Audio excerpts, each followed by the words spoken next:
January 1916, the second winter of the war. On the Western Front, the Germans were preparing a new offensive. Its code name was Gericht, judgment. An offensive needs supplies. This was just one of 10 new railway lines that the Germans were edging forward, sleeper by sleeper, rail by rail, scalpels cutting into the heart of France. A few miles away to the west, 10 miles behind the French line, lay their objective, Verdun. Verdun was the great fortress whose name had for centuries not ceased to haunt Germanic imaginations. It was the great advanced citadel of France, the principal bastion of her eastern frontier, whose fall, resounding throughout Europe, would efface forever the victories of the Marne and the Isère. And in 1914, before the Battle of the Marne, it had stood like a rock against German assault. Had it fallen, Paris, even the war, might have been lost. It was the hinge and pivot of the whole Allied line, jutting like a huge elbow into the German positions. On the map, Verdun's defenses looked formidable. Between the town and the front line, 10 miles to the north, were a ring of forts, some 20 large and 40 small ones. Strongest of them all, cornerstone of the whole system, was Douaumont. Forts like these had been built to be impregnable. In fact, Verdun was one of the weakest points in the whole Allied line. In the previous summer, French General Headquarters had begun to strip the forts of their guns. By now, January 1916, over 200 guns had been removed from the forts for mobile use elsewhere, together with a vast amount of ammunition. There is no evidence that the Germans knew how weak the forts were. Their decision to attack Verdun was taken for quite different reasons, and it was taken by one man, Generalleutnant Erich von Falkenhayn, chief of the German General Staff. In December 1915, he had written to the Kaiser, "The strain in France has about reached breaking point. A mass breakthrough, which is in any case beyond our means, is unnecessary. Within our reach, there are objectives, for the attention of which the French General Staff would be compelled to throw in every man they have. If they do so, the forces of France will bleed to death." Falkenhayn's directive to the staff of the German Fifth Army spoke only of an offensive in the direction of Verdun. There was no mention of capturing the city. But the Crown Prince William, the Kaiser's eldest son, who commanded the Fifth Army, had other ideas. The objective is to capture the fortress of Verdun by precipitate methods. It was this discrepancy in interpretation which was to cost Germany dear. 140,000 men were assembling for the attack. Entire villages behind the lines were evacuated to make room for them. Most impressive of all were the guns that were to do the bleeding white. The guns came from as far away as Russia and the Balkans.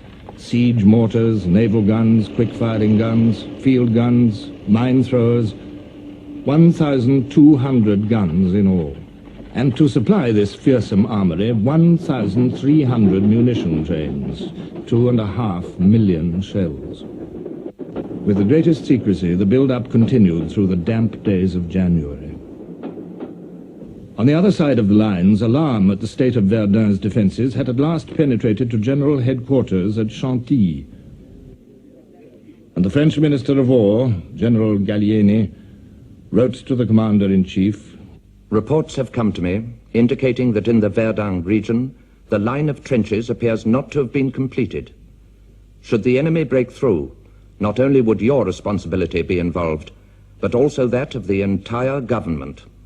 Joffre replied, "Nothing justifies the fears which you express in your dispatch."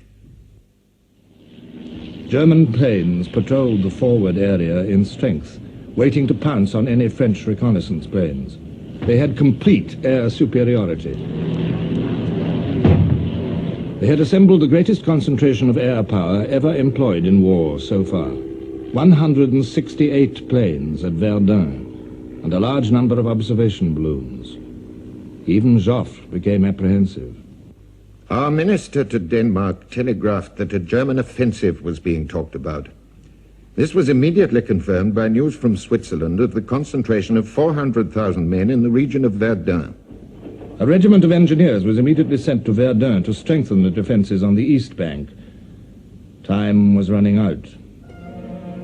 German deserters were crossing the lines in ever-increasing numbers with stories that all leave had been cancelled, that something terrible was about to happen. Men, and still more men, marching towards Verdun. They were old hands, these men. Old hands of 25 or 30, many already wounded in action, toughened by 2 years of war. Westphalians from Münster, Düsseldorf, and the Ruhr. Men from Hesse, descendants of those who had fought as mercenaries against Napoleon and for him. Brandenburgers from Berlin, one of the elite units of the German army. 3 of the crack army corps of the German army, 72 battalions.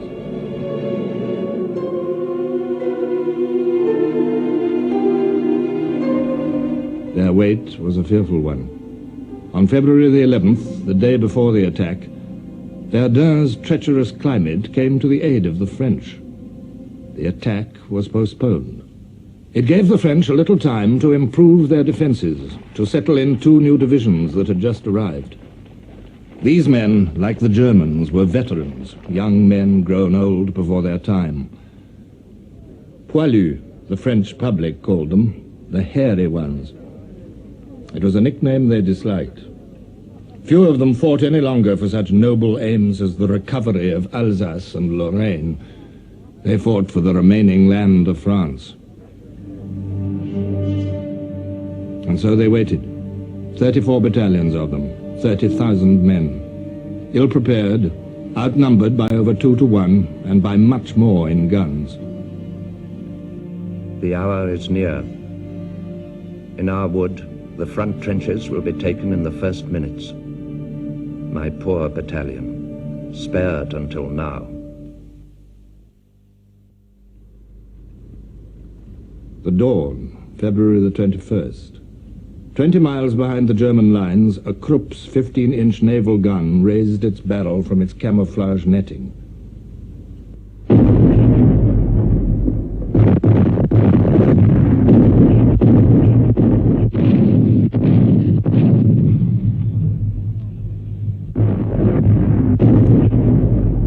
For 3 hours, the German heavy guns ranged on Verdun itself.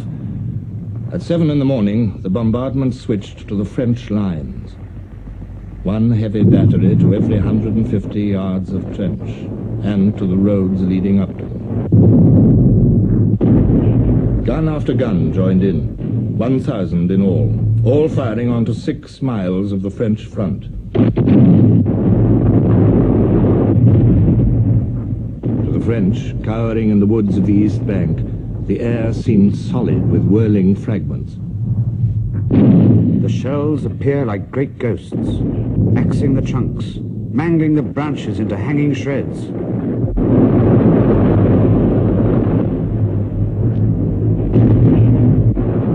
The crude iron of the shells shattered into huge ragged chunks that sometimes 2 men would be unable to lift. Men were squashed, cut in 2, or divided from top to bottom, blown into showers, bellies turned inside out and scattered anyhow, skulls forced bodily into the chest, as if by a blow with a club. Here and there in the front line were a few men who by chance escaped. In all our minds we had the same thought, that everyone to right and left had been killed. A German airman reported, "It's done. We can pass. There's nothing living anymore." A young Hessian scribbled a last note to his mother. "There's going to be a battle here, the likes of which the world has never seen."